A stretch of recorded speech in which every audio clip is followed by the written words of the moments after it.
All right, so next movement that we're gonna do for the glutes and hamstrings is the barbell hip thrust. So we're just gonna teach you guys like a standard setup, kind of go through the intricacies of like how to stabilize yourself and have a bit of a discussion about its place in the program after this. So we'll get Ben, he's ready to set up. We've got a barbell and a bench. You guys might have a proper like hip thrust apparatus or a machine or something like that. Concept's still the same.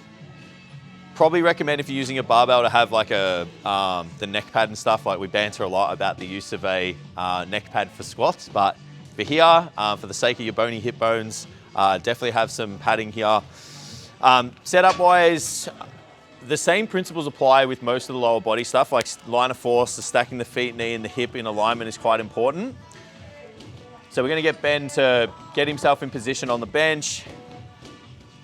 He's gonna have his feet in a comfortable position, trying to just get that line of force right. In terms of position of the upper body, as you can see, Ben's got his chin kind of like tucked in, which actually is a really good cue to use because it actually allows or encourages stacking the ribs, getting lots of pressure in here because we're less likely to go into extension, like overextend when we've got this weight here. Ben's trying to drive through the heels. You can actually kind of lift your toes. As you can see, Ben's like big toe is actually coming up off the ground here. He's trying to cue like external rotation of the hip, maximize the amount of work in the glutes.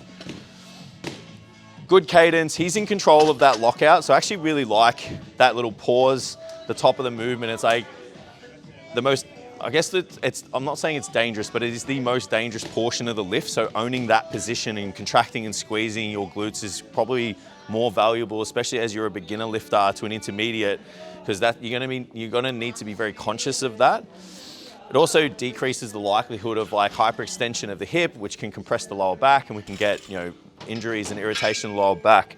Did I miss anything? Yeah, so in terms of placement, like there's people out there that don't really advocate these movements, this particular exercise, because it's too risky. As long as, in my opinion, as long as it's programmed well, as long as you take into consideration like skill level of the client, where it is in the program, how much weight is being done, overall fatigue, the ability of the client to recover, it's actually probably one of those better movements to just isolate that glute in terms of like extension. There's not many other exercises that really challenge just the extension of the hip and challenge the glute. Anything to add? Yeah, I think just a consideration of like Jay said, there's a lot of people that don't necessarily like this pattern because of the risk that's involved. I think where that comes from is like Brett Contreras has done more for like women lifting weights than probably anyone ever in the industry, so like full props to him, but there's kind of this impression that this replaces deadlifts and lunges and squats and all those other big lifts. Essentially this should complement them, doesn't replace them. And like the glute activation stuff is all a bit, maybe kind of. So you should be using it as a tool to complement everything else that's in the program, not in isolation. So what I don't like to see is like weekly videos of like PR'd my glute thrust and it just gets shitter every week. Yeah. Like that pause is really important to make sure you've got control of the load, there's no bounce. Like the hips aren't designed to take load in that direction. Yeah. So that pause to make sure everything's under control, you're loading muscle, not joint. Yeah. Everything's deliberate, everything's under control all the time. You're not bouncing shit off the ground and just like humping a bar for the sake of it. Yeah.